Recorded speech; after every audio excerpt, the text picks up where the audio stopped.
राष्ट्र के नाम संदेश, राष्ट्र का सच क्या है और संदेश के भीतर से कौन सी अनुगुंज आपको सुनाई दे रही है।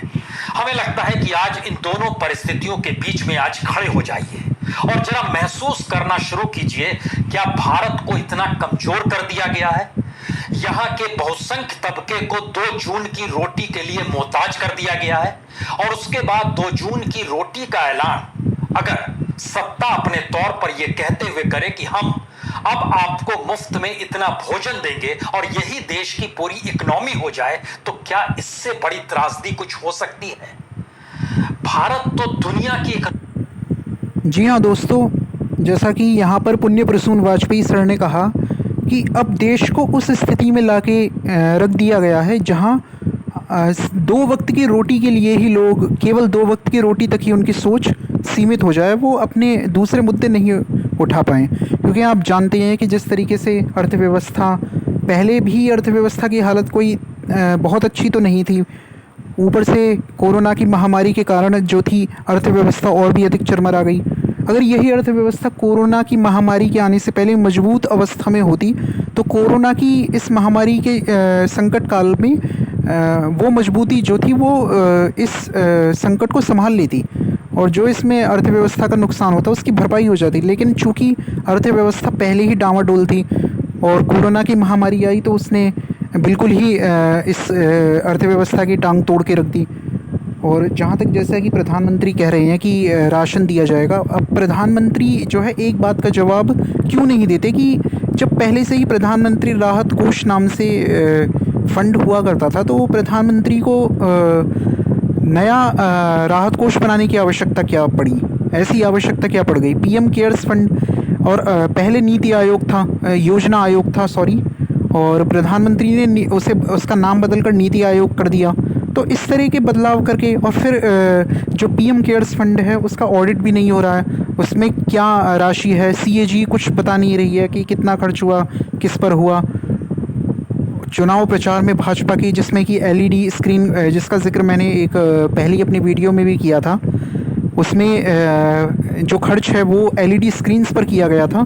तो इस तरीके से आप देख सकते हैं कि अब तो खैर 3 महीने के लिए जो महिलाओं को 500 रुपये देने की बात थी जनधन योजना के जो खाते थे, अब तो शायद 3 महीने गुजरने के बाद वो अब जुलाई का महीना आ गया है, इसमें देखते हैं कि वो पैसा आता है या नहीं आता है। अगर ये पैसा नहीं आता है तो आप ये समझ लीजिए कि कोरोना की महामारी तो देखिए अपने चरम पे है, इस बात से आप इनकार नहीं कर सकते। भले ही लॉकडाउन खोल दिया गया हो, लेकिन इस लॉकडाउन खोलने का ये अर्थ नहीं है कि कोरोना पे विजय प्राप्त कर ली गई है। कोरोना अब भी उतना ही खतरनाक है। भले ही ये अनलॉक करने की प्रक्रिया इन लोगों ने केवल चीन के नक्शे कदम पर चलकर कि 75 दिनों बाद जो है अनलॉक करना ही करना है, तो 75 दिनों के बाद जो है इन्होंने भी उसी तर्ज पर जो है अनलॉक करना शुरू किया है। लेकिन इसका अर्थ ये नहीं है कि कोरोना पर विजय पा ली गई है। तो ये अब आपको सोचना है कि देश की जो लोगों की, जनता की जो सोच है उसको कितना जो है संकीर्ण और कितना सीमित कर दिया गया है। ये वो केवल 2 जून की रोटी पालेगी तो उसमें ही उसे एक तरीके से इतनी संतुष्टि मिल जाएगी कि दूसरे मुद्दों पर उसका जो दूसरी परेशानियां हैं, दूसरे मुद्दे हैं, बेरोज़गारी का मुद्दा है। अब बेरोज़गारी, अब किसी व्यक्ति को अगर रोज़गार मिलता है तो वो अपनी रोटी खाने का ही प्रबंध करता है और रोटी तक ही अगर सोच को सीमित कर दिया जाए तो फिर रोज़गार का सवाल या लोकतांत्रिक अधिकारों के हनन का सवाल फिर कहाँ रह जाता है। तो कहने को संविधान लागू है, लेकिन लोकतंत्र हमेशा से ही ऐसी पार्टियों के लिए हमेशा से एक सिरदर्द रहा। भले ये कितना भी दावा कर लें कि भारत में लोकतंत्र कायम है, लेकिन लोकतंत्र इनके लिए बहुत एक सिरदर्द है, क्योंकि ये लोकतंत्र में नहीं, ये तो राजशाही में ही विश्वास करते आए हैं शुरू से। लोकतंत्र का तो जनक है वो संयुक्त राज्य अमेरिका है। जिस तरीके से संयुक्त राज्य अमेरिका में अब्राहम लिंकन ने खुद श्वेत होते हुए भी अश्वेत लोगों के लिए एक तरीके का संघर्ष किया और उन्हें अधिकार दिलवाए, तो एक तरीके से लोकतंत्र का उदय तो अमेरिका में हुआ था। और बाबा साहब डॉक्टर भीमराव अंबेडकर ने अमेरिका की ही संविधान से और भी कई देशों के संविधान से उन्होंने अच्छी अच्छी बातों को उठाया था। और अच्छी बातें किसी से अडॉप्ट करना, ये इसको जो है कॉपी पेस्ट आप नहीं कह सकते। ये जो है बड़ी 2 शब्द बड़े आसानी से ये लोग बोल देते हैं कि कॉपी पेस्ट किया संविधान है। अरे कॉपी पेस्ट आपने जापान से टेक्नोलॉजी अडॉप्ट करके अपने यहाँ जो है तकनीक बनाई, आपने वहाँ की अच्छी चीज़ को उठाया, आपने यहाँ इस्तेमाल किया, तो ये कॉपी पेस्ट हो गया। आपकी औकात नहीं थी यहाँ पे इंफ्रास्ट्रक्चर डेवलप करने की, और क्या कॉपी पेस्ट करना मतलब सिर्फ ये क्या कॉपी पेस्ट ही है? उस संविधान का अध्ययन करना, वो भारत की परिस्थितियों में वो किस तरीके से लागू होगा, उसमें संशोधन करना, क्या ये बड़ा कार्य नहीं था? तो ये जो गिरी हुई मानसिकता है, ये सिर्फ हम लोगों की केवल कमियां, हम लोगों के हर काम में ये कमियां ढूंढ लेंगे। और कमियां तो देखिए दुनिया है, अब दुनिया का काम कमियां निकालना होता है, और ख़ास करके एक देश ऐसा हो जिसमें एक जाति की हमेशा ही कमियां निकाली जाती रही हों, तो अब उस जाति की तो कमियां गिनाई ही जाएंगी। तो अब आगे इस वीडियो में देखते हैं कि पुण्य प्रसून वाजपेयी सर क्या बता रहे हैं। इकोनॉमी में दौड़ता हुआ देश था भारत, तो विश्व गुरु बनने की दिशा में बढ़ता हुआ देश था। भारत की अर्थव्यवस्था, भारत का बाजार, भारत के भीतर का कॉरपोरेट, भारत के भीतर का दिमाग, अंतर्राष्ट्रीय तौर पर इसकी गूंज बार बार होती रही है। लेकिन मौजूदा वक्त ने भारत को उस सतह पर लाकर खड़ा कर दिया है जहां से आपको सिर्फ यह देश 2 जून की रोटी मुहैया कराने की दिशा में ही बढ़ता हुआ दिखाई देगा। क्योंकि आप खुद सोचिए कि अगर आपको मैं कुछ समय पहले ले जाना चाहूँ, तो अगर कांग्रेस के समय की ही बात की जाए, तो कांग्रेस के समय में 2008 में जब कांग्रेस की सरकार ही हुआ करती थी, क्योंकि कांग्रेस यूपीए का जो प्रथम कार्यकाल था वो चल रहा था 2004 से लेकर, जब उन्होंने 2004 में इलेक्शन जीता था, तब जो मनमोहन सिंह जी की सरकार थी उसकी बात मैं कर रहा हूँ 2008 की, कि 2008 में किस तरह से एक पूरी वैश्विक मंदी पूरे विश्व में छा गई थी, और उस वैश्विक मंदी में भी भारत की तूती बोल रही थी। भारत किसी भी प्रकार से ऐसा नहीं, कभी भी ऐसा नहीं लगा कि भारत की अर्थव्यवस्था वहाँ पर चरमराई हो या कोई संकट भारत में आ गया हो। कभी भी इस तरह की कोई बात हमें महसूस ही नहीं हुई। अब इतना लंबा कार्यकाल कांग्रेस यूपीए का रहा। अब यूपीए, अब कुछ खामियां तो थी, जैसे कि निर्भया का रेप होना, लेकिन निर्भया के रेप होने को आप अगर आप बीजेपी की तुलना करें, अगर आप बीजेपी से तुलना करें, तो एक निर्भया का रेप को यहाँ तो जो है खुद भाजपा के, वो तो खैर चलो अपराधी थे, उन्होंने रेप किए, यहाँ तो खुद भाजपा के जो लोग हैं वो शोषण कर रहे हैं और भाजपा उनका बचाव कर रही है। तो ये तो दोगलापन हुआ ना, कि जब कांग्रेस के शासनकाल में निर्भया का रेप हुआ तो आप सड़कों पर उतर आए, आपने कांग्रेस को बिल्कुल कि इस्तीफा दे दो, मतलब एक रेप होने पे ही आपने इतना कि इस्तीफे तक आपने बात पहुंचा दी। आपके शासनकाल में खुद आपके लोगों ने रेप किया, तो आपने आप सरकार से जिस तरीके से आप ये कह रहे थे कि कांग्रेस को बिल्कुल इस्तीफा छोड़ देना चाहिए, कांग्रेस के प्रमुख जो थी जो मनमोहन सिंह है उन्हें इस्तीफा देना चाहिए। अरे आप, जब आपके शासनकाल में रेप हुआ तो आप, क्या मोदी ने इस्तीफा दिया? बल्कि भाजपा ने तो जो है बचाव किया अपराधियों का। तो ये तो दोगलापन हो गया ना, सीधे सीधे भ्रष्टाचार का मुद्दा आपने उठाया कांग्रेस के शासनकाल में, अन्ना हजारे को आपने खड़ा कर दिया, और हमारे देश की जो जनता होती है वो किसी भी नए हीरो को सर आंखों पर बिठा के रखती है। ये जनता जो है, आप इसको, जनता को खूब खून चूस लीजिए, इस जनता का आप खूब खून चूस लीजिए। ये भारत की जनता है, ये अतिथि देवो भव की संस्कृति इसकी रही है। ये जो है जनता फिर भी आपको सर आंखों पर उठा लेगी, आप खूब खून चूसिए इसका। वरना दूसरे देशों की अगर बात की जाएगी, दूसरे देशों में लोग इतने जागरूक थे कि मुसोलिनी को फांसी पर लटका दिया गया था लोगों के द्वारा। तो आप तो इस जनता का शुक्र मनाइए कि ये जनता जो है इतनी अजागरूक है, इतनी आपके झांसे में आ जाती है, और आपको जो है सिर आंखों पे इसने चढ़ा रखा है, जबकि आप इसके लिए कोई क्या कर रहे हैं? आपने तो कुछ पूंजीपतियों को ही, तो आपने जो भी आपकी नीति रही है उनके फ़ायदे के लिए ही तो रही है, आपने उन्हीं के लिए तो ज़मीन तैयार की। आपने कहने को आप सरकार हैं, और सरकारी उपक्रमों के साथ इतना सौतेलापन का व्यवहार आपने किया। अरे 2009 में मैंने बीटेक में दाखिला लिया था। उस समय बीटेक का काफ़ी क्रेज़ हुआ करता था। जो व्यक्ति साइंस से इंटरमीडिएट की परीक्षा पास करता था, उसका यही एक सिंपल उसकी लाइन होती थी कि बीटेक। अब बीटेक में ये होता था कि बीटेक का मुख्य आकर्षण जो विद्यार्थियों के बीटेक करने का था, वो थे ऐसे सर्विस सेक्टर जिनको, जैसे कि पीएसयू या महारत्न हो गए, इस तरह के सर्विस सेक्टर लोगों का सपना हुआ करते थे। और ये सर्विस सेक्टर इतनी अच्छी हालत में हुआ करते थे कि अपने एग्ज़ाम खुद कंडक्ट कराते थे। गेट से इनका सरोकार नहीं था, गेट तो एमटेक करने के लिए किया जाता था। फिर आपकी सरकार 2014 में आती है। मेरी ग्रेजुएशन 2013 में ही कंप्लीट हुई थी। हालांकि मुझे केवल मेरी एक बैक होने की वजह से मुझे डिग्री उसकी मार्च 2014 में मिली और आपकी सरकार ने कदम रख दिया था। जून में आपकी सरकार आ गई थी। उस समय मेरी कुछ आशाएं थी। अब जून के महीने में 2014 में आपकी सरकार आ चुकी है, आप प्रधानमंत्री बन चुके हैं। ये उस समय की बात बताई जा रही है। जून के महीने में एक नोटिफिकेशन निकलता है ओएनजीसी का, और ये जो नोटिफिकेशन होता है इसमें ये कहा जाता है कि ओएनजीसी एक पब्लिक सेक्टर है और ये गेट के थ्रू नहीं, ये खुद एग्ज़ाम ले रहा है और खुद ये रिक्रूट करेगा। सभी जो मैकेनिकल इंजीनियरिंग के विद्यार्थी हैं इस फॉर्म को भरते हैं और मैं भी भरता हूँ। अचानक से ये खबर आती है कि अब ओएनजीसी अपनी इस फॉर्म को रद्द करता है। जो पैसे ओएनजीसी ने बच्चों से लिए वो भी पैसे बच्चों को वापस नहीं किए गए, और सीधे ये सरकार फैसला आप लेते हैं कि अब गेट से कंडक्ट किया जाएगा, और इस तरह से आप पब्लिक सेक्टर की वैकेंसियों को कम कर देते हैं। अब धीरे धीरे क्योंकि पब्लिक सेक्टर में स्थान रिक्त पड़े हैं, वैकेंसी है नहीं, तो इसका असर पब्लिक सेक्टर की इफ़िशियंसी पर आ जाता है और पब्लिक सेक्टर घाटे में चलने लगते हैं। उधर आपकी सरकार 2014 में आई। 2 साल बाद आपने अपने आका जो आपके हैं अंबानी जी, अडानी जी, उनके लिए आपको एक ज़मीन तैयार करनी थी। कांग्रेस के शासनकाल में बहुत सारी टेलीकॉम कंपनियां मार्केट में आ चुकी थी, जिसमें कि डोकोमो भी था, जिसमें कि टाटा का सिम भी आता था, CDMA डब्ल्यू, ऐसे मतलब इस तरह की कई सिम हो गए थे, और दुनिया भर की कंपनी थी मार्केट में। रिलायंस था, बहुत सारी। आज एक एयरटेल और एक केवल रिलायंस जियो, बाकी सारी कंपनियां बंद हो चुकी हैं। और BSNL जिसके सिम लेने के लिए कभी लाइन लगा करती थी, उस BSNL की आज इतनी हालत ख़राब है कि वो अपने कर्मचारियों को सैलरी नहीं दे पा रहा।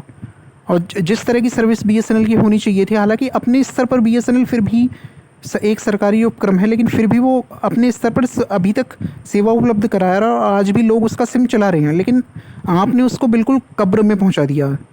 जो उसके कर्मचारियों से मैं रोज़ बात करता हूं, मुझे फ़ोन आते हैं, तो उनकी बातें सुन के लगता है कि आपने अपना जो उपक्रम है सरकारी, आप सरकार हैं और सरकारी BSNL एक सरकारी उपक्रम है। रिलायंस जियो सरकारी उपक्रम नहीं है। रिलायंस जियो एक प्राइवेट, एक तरह से लाला जो बनिया होता है उसकी आप एक तरीके से कंपनी कह सकते हैं। लेकिन BSNL तो आपकी अपनी थी, आपने अपनी सरकारी उपक्रम को तबाह कर दिया। ये आपकी सोच है, मतलब ये कि आप जो है सरकारी उपक्रम को तबाह करना चाहते हैं। आप अपने मालिक, अपने आका के लिए ज़मीन तैयार करने में लगे थे रिलायंस के लिए। आप किस तरीके से, कब तक आप लूटते रहेंगे देश को? कब तक आप जो है देश की जनता को मूर्ख बनाते रहेंगे? ये जो है आप ढोंग बंद कीजिए कि चाइना का हम बहिष्कार करेंगे। अरे चाइना का बहिष्कार नहीं कर सकते हैं आप। दिल्ली के नेहरू प्लेस में तमाम व्यापारी लोग ये बोल रहे हैं कि मेमोरी कार्ड तो जी भारत में बनता ही नहीं है, चाइना में ही बनता है। अगर चाइना से नहीं आएगा अब तो फिर तो हमारा व्यापार चौपट है, फिर तो हमें भूखों मरना पड़ेगा। आपने जब ये इंफ्रास्ट्रक्चर डेवलप ही नहीं किया कि चीज़ें आपके यहाँ बन सकें, तो किस औकात से, किस मुंह से आप कह रहे हैं कि हम चाइना का बहिष्कार करेंगे? अरे आपको सैन्य कार्रवाई हुई है तो सैन्य क्षमता से ही जवाब दीजिए ना। सामान का बहिष्कार क्यों कर रहे हैं? सामान तो अब आपकी कोई मोबाइल कंपनी नहीं है भारत की कोई ऐसी जो अच्छा मोबाइल बनाती हो, तो अब ग्राहक अगर खरीदेंगे अपनी सहूलियत के लिए तो चाइना का खरीदेंगे, तो ग्राहकों का क्या कसूर है? एक बार तो आपने आदत लगाई दी ना मार्केट में लाकर, अब एकदम से कैसे छोड़ दे कोई व्यक्ति? ये तो वही वाली बात हो गई कि शराब जो है, आपने शराब, अब हम कहने लगे कि हम तो शराब नहीं पीते, पीने वाले लोग नहीं हैं, तो हमारे लिए शराब का बैन होना जो है वो ज़्यादा हमें अच्छा लगेगा अगर पूरे देश में बैन हो जाती है। लेकिन क्या ये संभव है? आप कर सकते हैं इसको बैन? नहीं कर सकते। इससे आपको राजस्व मिलता है, और अगर आपने कर दिया तो बहुत से लोग जिन्हें लत लग चुकी है वो तो मर जाएंगे, क्योंकि आपने पहले तो लत लगा दी। अब आप एकदम से कैसे, अब आपने लोगों को चाइनीज़ फ़ोनों की लत लगाई है, चाइना के आइटमों की लत इतने सालों से लगाई है, एकदम से आप बहिष्कार करने को कैसे कह सकते हैं? अगर सैन्य कार्रवाई हुई है और चाइना ने देश के सिपाहियों को मारा है, तो आप उसका जवाब सैन्य कार्रवाई से दीजिए ना। एयर स्ट्राइक करिए या कोई ऐसी कार्रवाई करिए जो आपने पाकिस्तान के साथ दिखाया था, हालांकि वो कार्रवाई सेना की थी। तो अब भी आप सैन्य कार्रवाई का जवाब सैन्य कार्रवाई से दीजिए। इसका बहिष्कार आप ज़्यादा दिनों तक वैसे भी नहीं कर सकते। ये ड्रामा तब भी हुआ था जब डोकलाम का मामला आया था, और तब भी कुछ समय के लिए हो हल्ला हुआ था। फिर जो है सब दोबारा चाइनीज़ मोबाइल भी बिके और चाइनीज़ झालर भी बिकी दिवाली पर। तो ये तो ड्रामा कुछ दिनों का करके आप जो है अपने आप को राष्ट्रवादी दिखा रहे हैं। आपकी औकात नहीं न सीमा पर लड़ने की और न व्यापार में प्रगति करने की। जो आप विश्व गुरु चिल्लाते हैं, अरे आपसे अच्छी कांग्रेस सरकार थी। कांग्रेस सरकार के समय में फिर भी कुछ मोबाइल कंपनियां, इंटेक्स वगैरह ऐसी कंपनियां का उदय हुआ था। भारत की मोबाइल बनाने वाली इंटेक्स, अगर किसी को जानकारी ना हो बता दूं, इंटेक्स भारत की कंपनी है जो फ़ोन बनाती थी। और कई उसने जो है एक से एक सेट निकाले भी थे, power Intex aqua power, Intex aqua style. लेकिन वो कंपनी आपकी सरकार आई तो वो जो है बिल्कुल टिक ही नहीं पाई मार्केट में। चाइनीज़ के फिर लोगों ने वीवो, ओप्पो पर ही लोग गए। तो इसमें दोष किसका है? इसमें दोष आपका है या चाइना का है? कि चाइना जो है अच्छा माल बनाता है तो वो बिकता है। अरे आपने कुछ डेवलप ही नहीं किया, डेवलपमेंट ही नहीं किया। आप तो मंदिर मस्जिद के मुद्दे पर लोगों को भटकाते आए हैं। तो आप भला कोई ऐसी मोबाइल कंपनी अपने यहाँ कैसे भला डेवलप करते? और आज आप जो है चाइना का बहिष्कार करने के लिए कह रहे हैं। अरे आप तो खुद टिकटॉक पे आपने शहीदों को श्रद्धांजलि टिकटॉक की ऐप पे दी, जैसा कि पुण्य प्रसून वाजपेयी ने बताया था। तो आप जो है इस तरह का ड्रामा मत कीजिए। दूरदर्शन पर क्रिकेट मैचों का आपने प्रसारण रोका है, आपकी सरकार में ये पूरी तरह से बंद कर दिया गया है। पहले वरना खूब क्रिकेट मैच जो है लोग फ्री में देख लिया करते थे। इस तरह से भी आपने, और जो जहर जो दिखाना है आपको वो आपने फ्री किया हुआ है। रिपब्लिक टीवी, जी न्यूज़, जी हिंदुस्तान जैसे फ्री डिश में अवेलेबल हैं वो चैनल जो जहर उगल रहे हैं, लोगों को जहर परोस रहे हैं, उनको आपने फ्री किया हुआ है। और जो क्रिकेट मैच जिससे थोड़ा बहुत लोगों का मनोरंजन हो जाया करता था, और जो लोग दूरदर्शन पर जिसका आनंद ले लिया करते थे, उसे दूरदर्शन से बिल्कुल बंद करके उसे जो है या तो उसका हॉट स्टार का जो है सब्सक्रिप्शन लो, मोबाइल में जो है इंटरनेट का रिचार्ज करवाएं, या फिर जो है कोई ऐसी टाटा स्काई टाइप की छतरी लगवाएं, उसका चार्ज दें और फिर उसमें चैनल को ऐड करा करके तब वो मैच देखें। तो इस स्थिति में आप जो है लोगों को जो है जो चीज़ लोगों को फ्री मिलनी चाहिए वो आप फ्री, जो पहले से फ्री मिलती रही है लोगों को, वो आप फ्री नहीं दे रहे। और जो है आप जहर जो परोस रहे हैं वो फ्री है, चाहे वो इंग्लिश का चैनल रिपब्लिक टीवी हो या रिपब्लिक भारत हो। तो इससे सीधे सीधे नज़र आ रहा है कि आपकी सरकार ने सिर्फ और सिर्फ लोगों को राष्ट्रवाद के नाम पर भ्रमित करके आपने लोगों की लाश पर पैर रख के अपनी राजनीति कायम की है। आपके बस की कुछ नहीं है। आप विशुद्ध राजनीति जो आप करते हैं सिर्फ नफरत और मारपीट के बल पर आप सत्ता में आते हैं, अपने कार्य के दम पर नहीं। हर पार्टी कुछ ना कुछ अपना एजेंडा लेकर आई थी। केजरीवाल जी भ्रष्टाचारी, एक छवि मुक्त होने की बात कहकर आए थे, वो भी कोई किसी की लाश पर पैर रख के नहीं आए थे। अखिलेश यादव जी ने भी लैपटॉप की बात की और युवाओं को रिझाया, तो वो भी किसी की लाश पर पैर रख के नहीं आए। लेकिन आप कैसे आए? आपका जो ये तथाकथित प्रधानमंत्री मोदी है, जो अपने आप को जो है रैम्बो या सुपरमैन से कम नहीं समझता, ये सत्ता में तब आया जब गुजरात में दंगे हुए, यानी कि लोगों की लाश पे पैर रख के। ये जो है हिंदू हृदय सम्राट बन के नफरत के बल पर आ गया। आपकी पार्टी कैसे विकसित हुई? आपके कभी 2 सांसद हुआ करते थे, अचानक से आपने एक रथ यात्रा की। वो रथ यात्रा मौत का फरिश्ता थी, जहाँ से गुजरती थी वहाँ लोग मरते थे। अपने साथ मौत का सामान लेकर वो जो है रथ यात्रा चलती थी। उस रथ यात्रा में आप लोगों की लाश पर पैर रखकर आपके 2 सांसद से 83 सांसद हो गए। उसके बाद जो है अब आपने दिल्ली में दंगे करा दिए। तो जब भी आपको राजनीति में आना होता है या आप शिखर पर चढ़ते हैं, तो सिर्फ आप लोगों की लाश पर पैर रखकर शिखर पर चढ़ते हैं, अपने काम के दम पे नहीं। ये आपका इतिहास है। ये जो है सीधा सीधा इतिहास लोगों के सामने, इसको आप क्या मिटाएंगे? मुगलों का इतिहास मिटा दीजिएगा, अंग्रेज़ों का इतिहास मिटा दीजिएगा, ये इतिहास कैसे मिटाएंगे? अब ये तो मोबाइल, लोगों के मोबाइल में कैद हो गया है, तो ये इतिहास सबके सामने आएगा और आपकी जो दुर्गति होगी उसके लिए केवल आप जिम्मेदार होंगे। कोई अर्थव्यवस्था को लेकर विजन नहीं है और ये देश को अपने कब्जे में रखने के लिए कितना सस्ता सौदा है ये। 2,25,000 करोड़ में आप 1 साल तक इस देश के 80 करोड़ लोगों को मुफ्त में खाना दे सकते हैं। आप कहेंगे ये कौन सा मैथमेटिक्स है? आज के संदेश का एक ही संदेश है कि 80 करोड़ लोगों को अगले 5 महीने में मुफ्त में 5 किलो अनाज दिया जाएगा और उसकी एवज में सरकार के हिस्से में आएंगे 90,000 करोड़ रुपए। इससे ठीक पहले जब 3 महीने का जिक्र किया गया था कि हम आपको फ्री में अनाज देंगे, तो उसके लिए सरकार पर बोझ पड़ा था लगभग 60,000 करोड़ का। यानी दोनों को मिला दीजिएगा तो लगभग 1.5 लाख करोड़ रुपए में 8 महीने का मुफ्त में अनाज 80 करोड़ लोगों को यह सरकार दे सकती है। हमें लगता है इसमें 4 महीने और जोड़ दीजिए तो 12 महीने, और इन 4 महीनों का खर्चा हो जाएगा तकरीबन 75,000 करोड़ रुपए। जब तीनों को आप जोड़ दीजिएगा, शुरुआत के 3 महीने, अभी के 5 महीने और आने वाले वक्त में 4 महीने और भी दे दीजिए, तीनों का बोझ जो सरकार पर पड़ता है वो है 2.25 लाख करोड़ रुपया। यानी इस देश का सच ये है कि 2.25 लाख करोड़ रुपए में आप 80 करोड़ लोगों को अपने साथ खड़ा कर सकते हैं क्या? या उनके दिमाग को कुंद करके रोजगार सारा छीन कर और एक ऐसा व्यवस्था पूरे देश में बना दी जाए जिसके बाद लगे कि वाकई 5 किलो अनाज मिल रहा है, यही बहुत बड़ी बात है।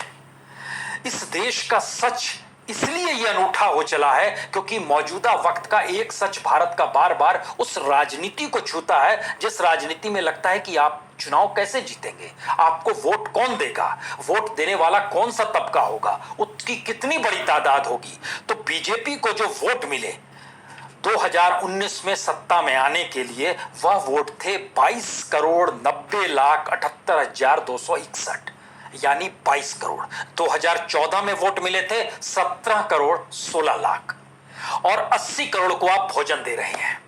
तो क्या यह माना जाए कि अब दिमाग में यह थ्योरी है कि इस देश के भीतर की अर्थव्यवस्था, इस देश के भीतर की इकोनॉमी, इस देश के भीतर का व्यापार, इस देश के भीतर का एजुकेशन, इस देश के भीतर का इंफ्रास्ट्रक्चर, हेल्थ को लेकर, स्वास्थ्य को लेकर, बेसिक नीड्स को लेकर सब अगर हम खत्म कर देते हैं तो उसके बाद लोग भोजन के लिए ही तो हमारे सामने हाथ फैलाएंगे, और उन 80 करोड़ लोगों को हम 2.25 लाख करोड़ रुपए में 1 साल के लिए फ्री ऑफ कॉस्ट भोजन दे सकते हैं। कितना सस्ता सा गणित है ये, और इस गणित के भीतर जब झांकना शुरू कीजिएगा तो आप हैरत में आ जाइएगा।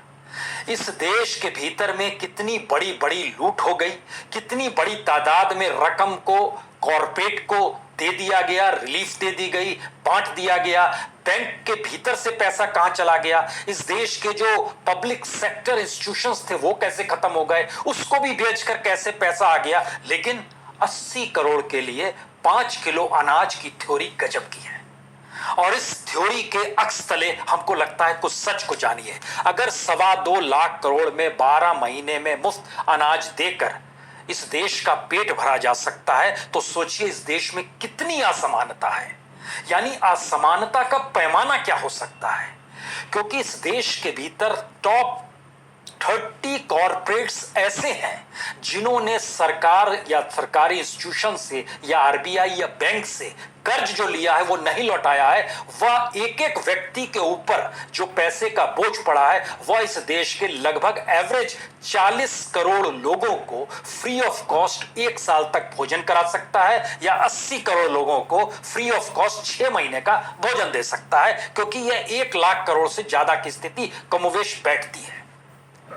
यानी कॉर्पोरेट्स की परिस्थिति देखिए, इंडस्ट्रियलिस्टों की परिस्थिति देखिए, इस देश में चलने वाले इंस्टीट्यूशन से मिलने वाले प्रॉफिट का एनालिसिस कीजिए, और जो टैक्स पेयर हैं उनके पैसे के जरिए सरकार क्या करती है, जब इसे देखिएगा तो आप हादसे में आ जाएंगे।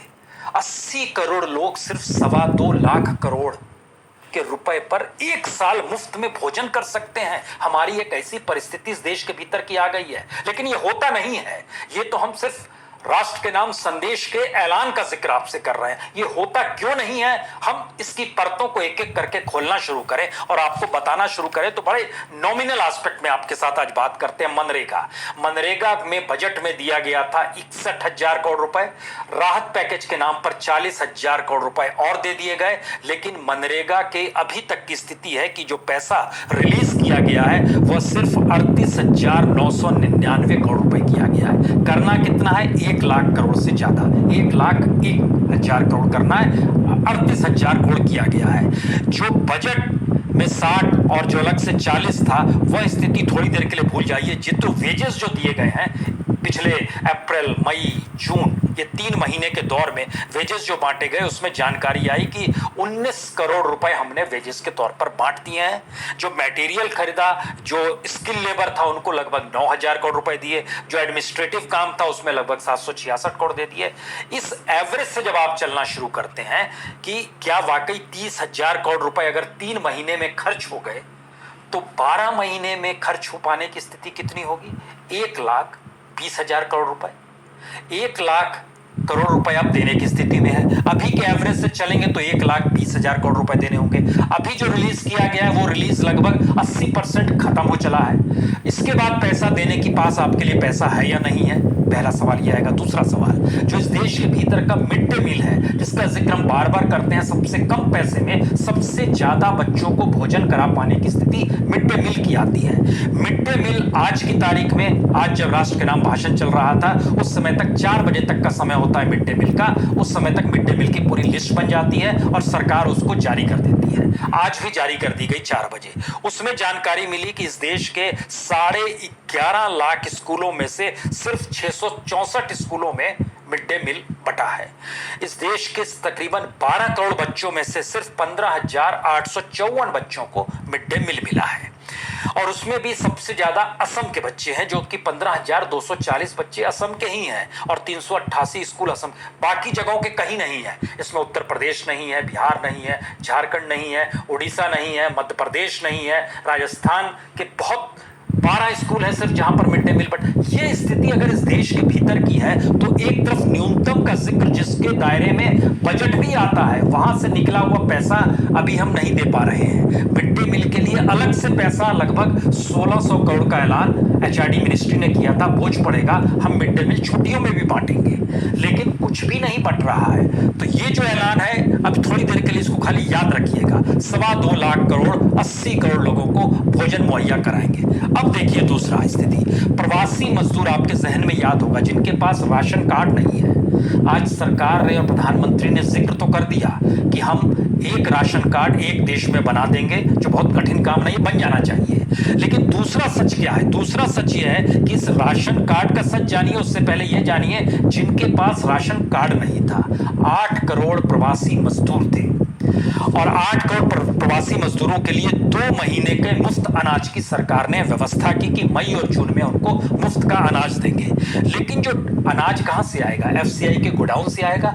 एफसीआई के गोडाउन का जो डाटा निकल कर आया और जिसका जिक्र खुद इस देश के जो फूड मिनिस्टर हैं रामविलास पासवान जी ने भी कर दिया, और वो डाटा भी अब आपको भी मिल जाएगा अगर आप सरकार की साइट्स पे जाएंगे, एफसीआई की साइट्स पे जाएंगे। मई के महीने में जितना अनाज इनको मिलना चाहिए था उसका सिर्फ 13.5% निकला।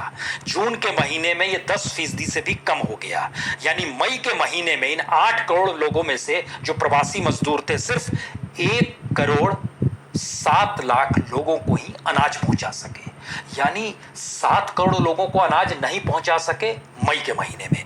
जून के महीने में 26 जून तक का डाटा आया है, 26 जून तक 8 करोड़ लोगों में से सिर्फ हम लोग पहुंच पाए हैं 79,20,000 जी।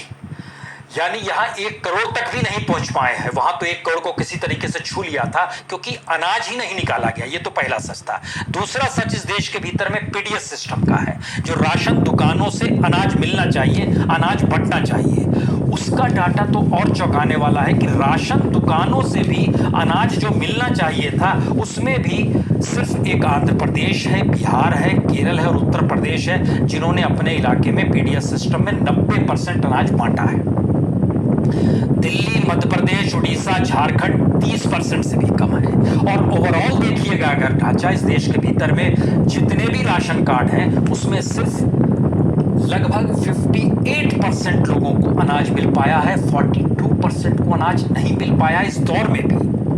और एक एनजीओ ने जब सर्वे करना शुरू किया तो उसने हासिल किया कि लगभग 60% अनाज की दुकानें तो बंद ही रहती है। जो पीडीएस की दुकान है उसमें कब व्यक्ति जाता है, कब अनाज लेगा। लेकिन इन सब से इतर अगला सच ये है कि जो एफसीआई के गोडाउन से पीडीएस वालों को अनाज उठाना होता है वो अनाज भी 40 से 45% ही उठा पाए।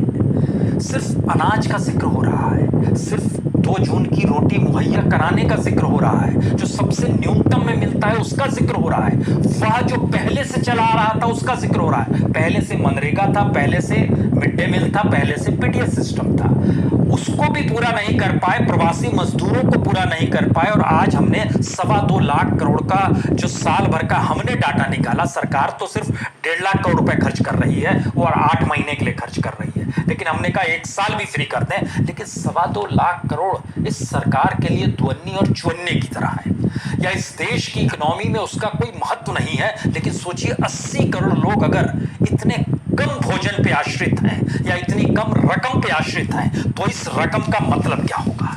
इस रकम का मतलब भी हमें लगता है ये डराने वाला है, क्योंकि कॉरपोरेट को लगभग 6 लाख करोड़ रुपए 4 साल में माफ कर दिए गए। जो एनपीए है तकरीबन 9.5 लाख करोड़, इन दोनों को जब आप मिलाना शुरू करेंगे तो इसका मतलब है। तो ये देखा आपने कि किस तरीके से सर ने बताया कि कॉरपोरेट का कर्जा माफ़ किया गया है, और ये कोई आज की बात नहीं है, ये पहले भी माफ़ किया गया था। और जो विजय माल्या हो या नीरव मोदी हो, ये भागे नहीं है, इनको भगाया गया था, क्योंकि ये जो सरकार है ये उद्योगपतियों के हित में ही काम करती है। क्योंकि उसका कारण ये है कि जो उद्योगपति होते हैं, जब ये उनके उद्योगपतियों के फेवर में जो पॉलिसी बनाती है सरकार, तो फिर उद्योगपति जो होते हैं इनकी चुनाव में फंडिंग कर देते हैं बड़े पैमाने पर, और इस फंडिंग से ये चुनाव जीत के आते हैं। तो फिर इन्हें उद्योगपतियों को खुश करना होता है, तो फिर कहने को ये दिखाते रहते हैं कि हम जो है जनता के लिए हैं, या हमारा राष्ट्रवाद है, ये है फलाना ढिमकाना है, धर्म हिंदू धर्म ये है वो है। लेकिन काम इन्हें सिर्फ केवल उद्योगपतियों के लिए ही करना होता है। और जो जवान शहीद होते हैं सरहद पर या कहीं भी, तो वो जवानों को शहीद कराया जाता है, वो जवान शहीद नहीं होते हैं। पुलवामा में जवानों को शहीद कराया गया। अब जो गलवान घाटी में हुआ है, इसमें भी बिहार रेजिमेंट के जवानों की तैनाती करके उन्हें जो है सरकार ने मरवाया है, ताकि बिहार के चुनावों में उसका लाभ ले सके। क्योंकि जब लोकसभा का चुनाव आज से 1 साल पहले था, तो लोकसभा के चुनाव के लिए एक राष्ट्रव्यापी मुद्दा चाहिए था, इसलिए जवानों को कश्मीर में मरवाया गया। और अब जब लोकसभा का चुनाव जीत चुकी है सरकार और अब बिहार में चुनाव है, तो बिहार में चूँकि बिहार जो है एक राज्य स्तर का मुद्दा है, इसलिए अब बारी बिहार रेजिमेंट के शहीदों की मरने की थी। तो ये चीज़ें तो आप समझ ही गए होंगे कि जैसा जिस तरीके का चुनाव होता है, उसी तरीके से ही जो इनके प्लानिंग है, जो इनकी योजनाएं हैं, वो बदलती रहती हैं। और मैं तो ये कहता हूँ कि अगर आप जो है जवानों का इतना ही ज़्यादा आप दम भरते हैं, आप जो है अगर इतना ही ज़्यादा आप जो है प्रतिशोध लेना चाहते हैं, तो आप जवानों को क्यों मरवा रहे हैं? आप जो आरएसएस का संगठन चलाते हैं, उसे ट्रेनिंग देते हैं, मिलिट्री की ट्रेनिंग देते हैं, तो आप जो है पाकिस्तान की सरहद में घुस के या चाइना की सरहद में घुस के वहाँ जिस तरीके से वहाँ के लोग पाकिस्तान जिस तरह से सेना तो खैर सीज़ फायर का उल्लंघन करती है, और पाकिस्तान के जो आतंकवादी हैं वो भी सरहद पार करके जो है अपने ऊपर बम लगा के, उन्हें इस बात से मतलब नहीं होता कि वो भी मर जाएंगे, लेकिन उनका मकसद हम लोगों की यहाँ तबाही फैलाना है, भले वो खुद मर जाएं। वही सुसाइड बॉम्ब की मैं बात कर रहा हूँ कि उन लोगों को इस तरह से ट्रेनिंग दी जाती है, मानसिक ट्रेनिंग दी जाती है उन आतंकवादियों को कि उन्हें अपनी जान की परवाह नहीं है, वो आपको उड़ा देंगे, अपने शरीर पर बम लगाकर वो आपको उड़ा देंगे। अपने धर्म को बचाने के लिए वो जो इस्लाम ISIS संगठन है जो पाकिस्तान से मिला हुआ है, वो अपने धर्म को बचाने के लिए इतना मतलब उसकी सोच इतनी है कि वो खुद को मिटाने को तैयार है आपको तबाह करने के लिए। अगर उसके शरीर पर बम लगा है तो उस बम से केवल वो व्यक्ति तो उड़ जाएगा, केवल एक की मौत होगी, लेकिन यहाँ वो जो तबाही मचा के जाएगा, कईयों को अपने साथ लेके जाएगा। तो वो ये सौदा करते हैं। तो आप जो है अपने देश के दलितों को आप उत्पीड़न करते हैं, कश्मीरियों को आप जो है आए दिन पीटते रहते हैं। आपकी इतनी औकात नहीं है कि आप RSS के लोग भी अपने शरीर पर बम लगाएं और वहाँ जाके आप तबाही मचा के तो दिखाएं, हम जो है तहे दिल से आपका सम्मान करेंगे। आप भारत माता के अपने आप को सपूत कहते हैं, तो उस कार्रवाई का बदला सेना का जवाब तो खैर सेना देगी, पाकिस्तान की सेना का जवाब तो सेना दे देगी। सेना है और सेना ही आतंकवादियों को आए दिन मारती भी है, तो सेना तो अपना कार्य कर रही है। आप क्या कर रहे हैं? आप सिर्फ राजनीति करने के अलावा आप जो है और कुछ आपके जो है बस की बात नहीं है करना। आप जो है इस तरह की कार्रवाई नहीं कर सकते, वहाँ पर घुस के जो है आप कुर्बानी दीजिए, आप भारत माता के लिए बम लगाइए अपने उस पर, और जो है वहाँ जाकर के आतंकवादियों को मारिए। आप सेना भी क्यों छोड़ दे रहे हैं? वो तो उनका तो ये है पाकिस्तान का, तो वो उनकी तो सेना भी है और उनके आतंकवादी भी हैं। आपने केवल जो है हमारी सेना पे ही सब कुछ छोड़ा हुआ है, और आप सेना के जवानों को जो है अपनी राजनीति करने के लिए मरवाते हैं। अरे आप मार के भी तो आइए, क्या केवल आप जवानों पर ही रिस्पॉन्सिबिलिटी डालेंगे? तो आगे देखते हैं कि सर आगे अपने वीडियो में क्या बताना चाह रहे हैं। है कि 5 साल तक इस देश में मुफ्त अनाज, अगर एनपीए और कॉर्पोरेट के हिस्सा को जोड़ दें, 5 साल तक फ्री ऑफ कॉस्ट इस देश के 80 करोड़ लोगों को आप भोजन दे सकते हैं। और उसके बाद अगर हम सेक्शन वाइज जोड़ना शुरू करें, जो पीएसयू बेच के डिसइन्वेस्टमेंट का पैसा था, जो बंदरगाह बेचे गए, जो हवाई अड्डे बेचे गए, जो बैंक्स के जो लगातार लोन बढ़ते चले जा रहे हैं और उसका एनपीए बढ़ते जा रहा है, लगभग 6% तक एवरेज हो रहा है सारे बैंकों का, जो नॉन बैंकिंग सेक्टर जिसमें सबसे बड़ा आईएलएनएफएस है, उसने जितनी गड़बड़ी कर दी और उसका जो घाटा था, उस घाटे के मातहत तो इस देश के लगभग 80 करोड़ लोगों को आप 3 महीने तक फ्री ऑफ कॉस्ट भोजन दे सकते थे। वह घोटाला उसने उधर हो गया। अलग अलग जगहों पर अलग अलग तरीके से इस देश के भीतर में कोई कमी नहीं पैसे की, यानी कॉर्पोरेट को रियायत, इंडस्ट्रीज को रियायत, अलग अलग सेक्टर्स को रियायत, जिसमें रियल एस्टेट भी आएगा, जिसमें बैंक्स भी आएंगे, जिसमें पावर सेक्टर भी आएगा, जिसमें रेलवे भी आएगा, जिसमें पीएसयूज भी आएंगे, और जिसमें वो तमाम कोऑपरेटिव्स भी अब आने लगेंगे, जिन कोऑपरेटिव्स को आरबीआई के मातहत करते हुए सरकार अब वहां से भी पैसा लेना चाहती है। लेकिन आरबीआई से जो सरकार ने पैसा निकाला, एक बजट होता है, उस बजट के जरिए सरकार को चलाना होता है देश। जनता टैक्स देती है, सरकार के पास पैसा आता है, उसके जरिए आप देश चलाते हैं। लेकिन आप वह भी मैनेज नहीं कर पा रहे हैं, तो स्थिति ये हो गई कि आपने आरबीआई से भी जो पैसा लिया है, और पिछले 3 साल के भीतर जो इस देश का पैसा आरबीआई के जरिए जो निकाला गया है कि हम देश चलाएंगे, उसके जरिए इस देश के 80 करोड़ लोग लगभग 3 साल तक फ्री ऑफ कॉस्ट भोजन कर सकते हैं। हम सिर्फ सत्ता को इसलिए चुनते हैं कि जनता टैक्स का जो पैसा देती है, जो तकरीबन 10-10.5 लाख करोड़ होता है, जो इनडायरेक्ट टैक्स होता है वह भी कमोवेश इतना होता है, तो डायरेक्ट इनडायरेक्ट टैक्स के जरिए सरकार के पास दूसरी कोई कमाई नहीं है। सरकार दूसरी कमाई डिसइन्वेस्टमेंट के जरिए करती है, लाइसेंस को बेचेगी, उसके जरिए पैसा आ जाएगा, खनिज संसाधनों की लूट होगी, उसके जरिए आ जाएगा, या इस देश की पूरी इकोनॉमी को अपने हथेली में रखकर हर नियम कायदे बनाएगी, उसमें किसी को रियायत चाहिए, कोई छूट चाहिए तो उसके नाम पर खेल होगा। यानी इस देश को आपने अपनी उंगलियों में जब फंसा लिया, तो हमको लगता है आखिरी बात जरा समझने की कोशिश कीजिए। जब इस बात को बहुत गर्व से कहा जाता है कि हम अमेरिका की जनसंख्या के लगभग दुगने, ब्रिटेन के लगभग 12 गुने और यूरोपियन यूनियन के लगभग 2 गुना, अमेरिका के 2.5 गुना, ब्रिटेन के 12 गुना और यूरोपियन यूनियन के लगभग दुगने लोगों को हमने फ्री ऑफ कॉस्ट भोजन दे रहे हैं, तो हमको लगता है इसके भीतर का एक सच आपको और जानना चाहिए। इन तीनों जगहों की जब आप पॉपुलेशन को मिला दीजिएगा तो कुल 85 करोड़ लोग हैं। अमेरिका में लगभग 33 करोड़, ब्रिटेन में लगभग 6.5 करोड़ और यूरोपियन यूनियन में लगभग 44 करोड़, 45 करोड़, तो लगभग ये 85 करोड़ है। भारत में 80 करोड़ का जिक्र हो रहा है और यहां पर लगभग 85 करोड़ है। इन 85 करोड़ लोगों की आय जो है, वो आय भारत की तुलना में सिर्फ 25 गुना ज्यादा है। भारत की प्रति व्यक्ति आय लगभग $2,100 होती है और इनकी एवरेज आय जब निकालिएगा तो ये लगभग 50 आ जाएगा,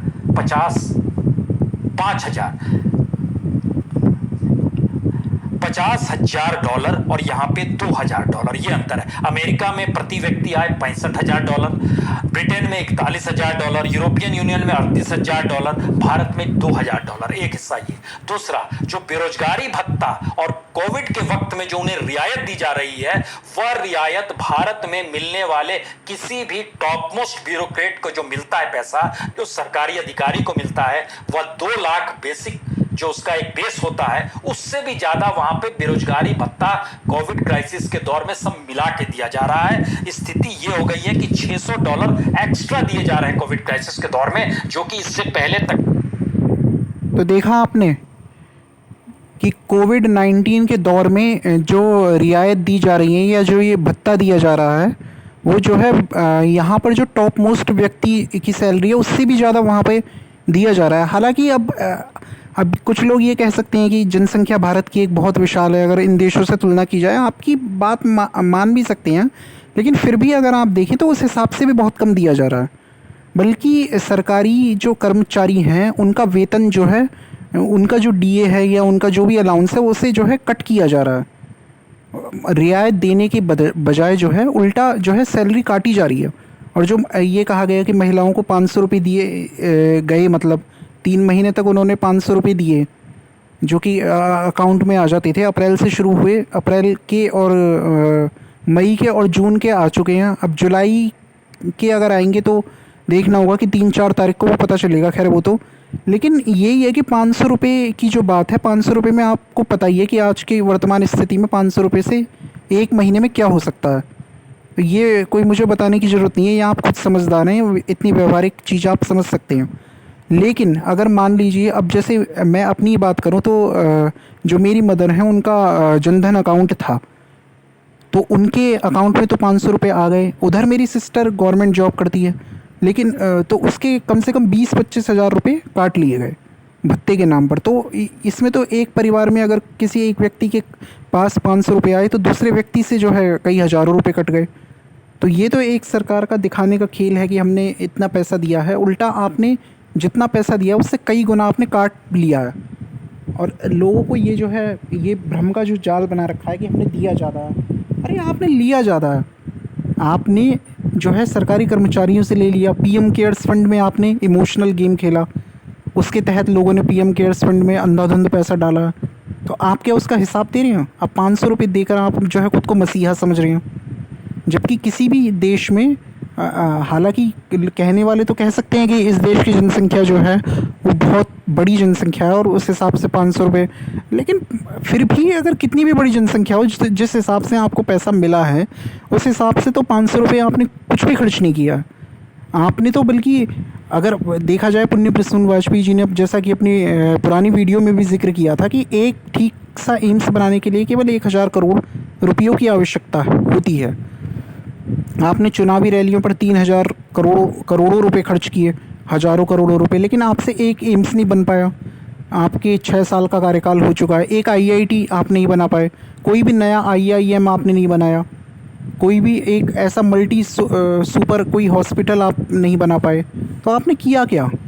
सिर्फ आपने केवल चुनाव जीता, और चुनाव जीतने के लिए आपने चुनाव प्रबंधन किया, तरह तरह की रैलियाँ की, विज्ञापन पे पैसा लुटाया, अपने खरीदे हुए कुछ मुसलमान मौलानाओं को जो है जी न्यूज़ के दफ्तर में बैठाकर जो है उनसे गाली दिलवाई, फिर उन्हें जो है अपने प्रवक्ताओं से उन्हें थप्पड़ मरवा दिया, एक ड्रामा क्रिएट कर दिया।